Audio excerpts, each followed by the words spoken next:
Alright, good morning. It's been a long time since I did a video. Haven't really had much to show you. But I want to show you my new toy, my boat. I've had it since February. It's now May. I've had it out probably, I don't know, probably over a dozen times already.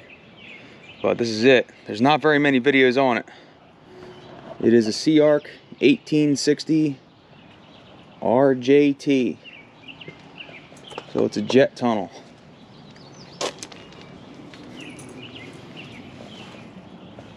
There's the tunnel. If you get one of these, remember there's friggin' two drain plugs in it, because I can't tell you how many times I dunked this thing and only put one in, because I'm not used to it. I'd never had it before. Anyway, I want to show you some of the things I did to it. So this boat came with a nice trailer. It's a Venture high beam aluminum trailer. Did not have these bunks on it. If you're going to get a jet boat, you're going to be fighting current, I highly suggest you get bunks. Came with a 9065 Yamaha. I took out the cable steering and put in a hydraulic steering. And the reason I did that is because the cable runs down there, through here, comes back through here. There's like 5 90s in it. And it was absolutely a nightmare to turn. So that's the first problem with this boat. There's not a lot. I mean, there's some things SeaArk does that I really don't like. I got the boat and the sending unit didn't work. They put the wrong sending unit in the boat, and they still haven't rectified that, SeaArk, and they've known about it. Climb in here. Other things I did to it, I mounted these rod holders right here. Nothing special. If you're going to get rod holders, because there's not a lot of room on the boat. It's an 1860. I mean, it's a good river boat. Don't get me wrong, but it's not a 96-inch beam bass boat. These, who makes them? I think Helium makes them. These rod transportation racks are awesome. They're fully adjustable. All your rods are out of your way. They're stored nicely. Other things I did to the boat. All right. I added another control panel here, switches.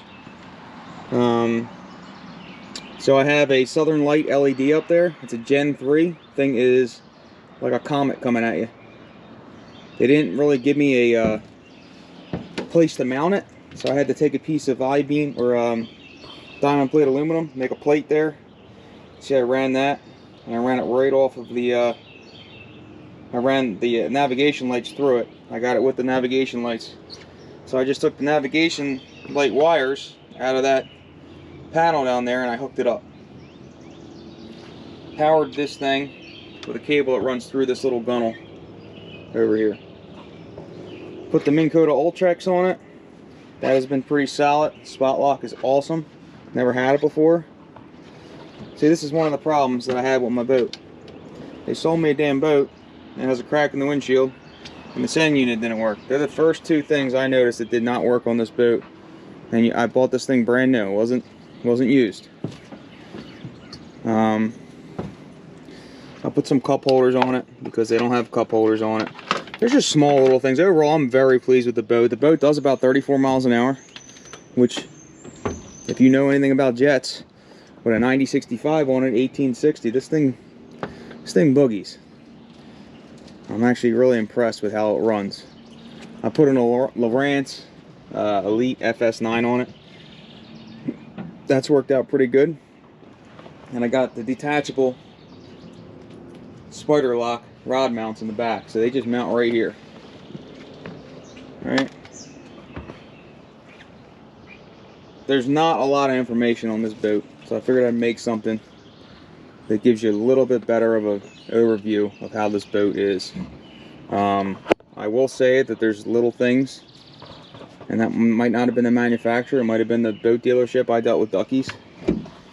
So I'm not blaming anybody, but there's little things that were done that I had to fix that I feel like you buy a brand new boat, you shouldn't have to fix.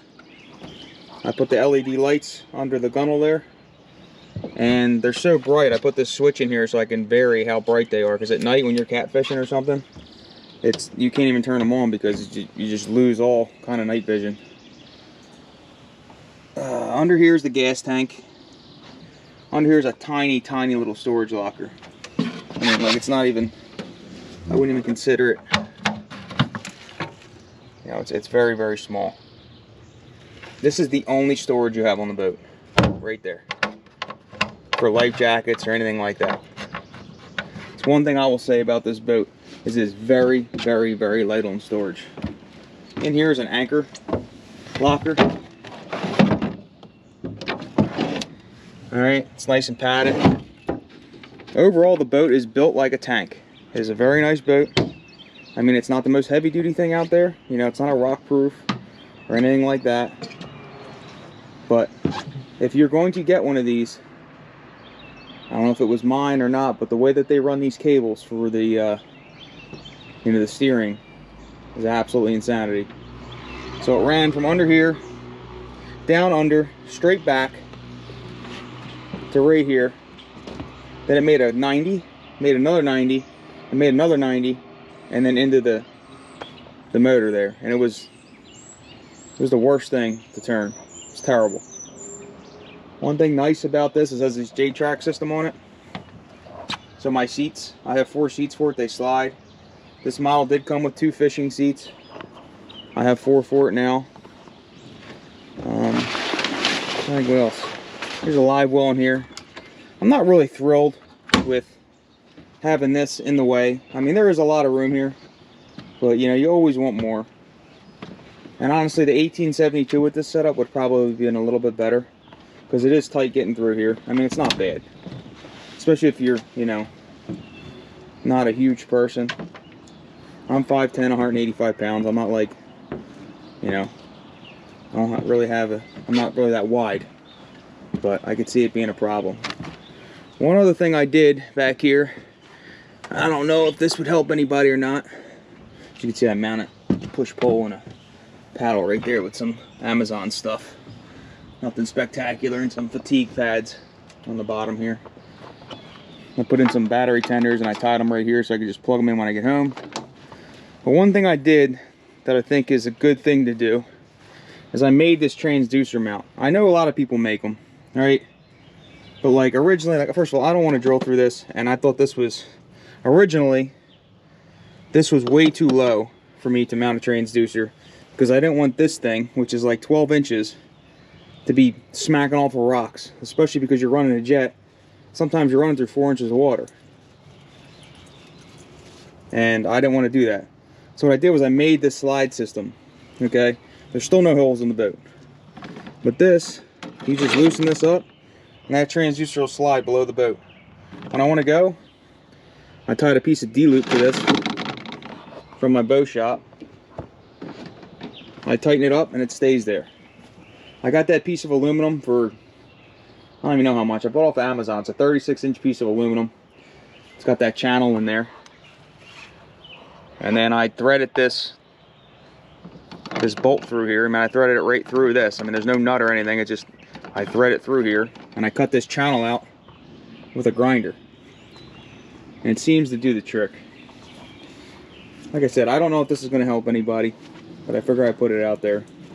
I also put some grip tape on the wheel wells and where you would put your feet so that you don't take a ride.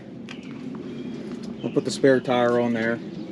I really didn't do much, honestly. It's a really nice boat. Here's another look at that southern LED light. I'm really happy with that light. It's very bright.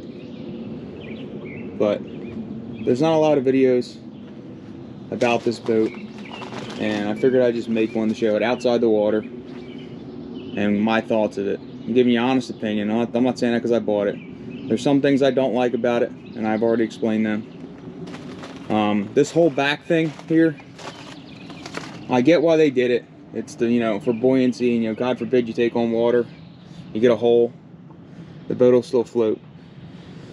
But to me, this is a waste of space. I mean, there should be a hatch here where you can put some kind of storage in this. I mean, look how big this is. This is huge. This is the biggest part of the boat, and it's full of foam. There's no storage. you got this hood back here where you can put stuff in. But then again, it's not, there's nothing, that's where my batteries are and stuff. So I lift this up.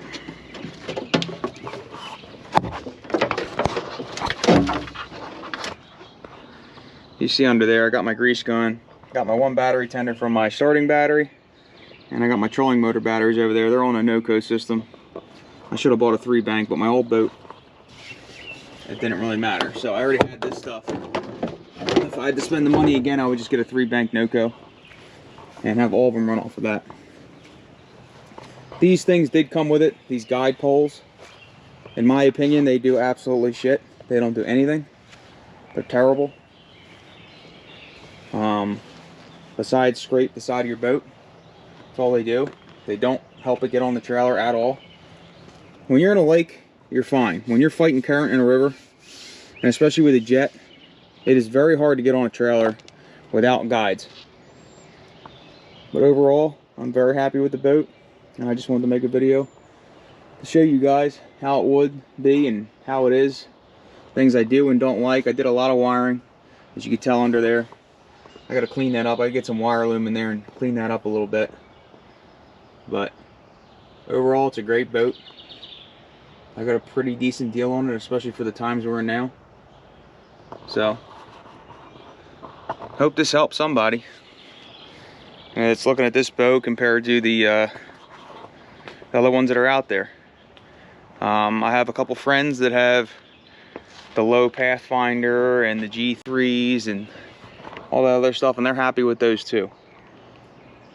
But I think this boat with a 9065 on it runs as good as those boat with the 11580s on them. So take that for what it's worth. So this boat with a 11580, and I think the 1872, you get an extra foot obviously with, I think that comes with a 11580 on it. But with a 9065, this thing has been money. I mean, you're not setting world speed records, but it gets on plane quick, and with full load of gear. And you know, I had my grandfather, my dad, which aren't the lightest people in the world, and my son on there, and myself.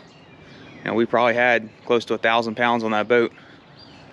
It did fine. There's no problems at all. Jumped on plane, maintained speed. I probably got like 30 to 31 with all that weight on there. But, and that's a full load of gas tank too. I never keep the gas tank anything but full. So take that for what it's worth.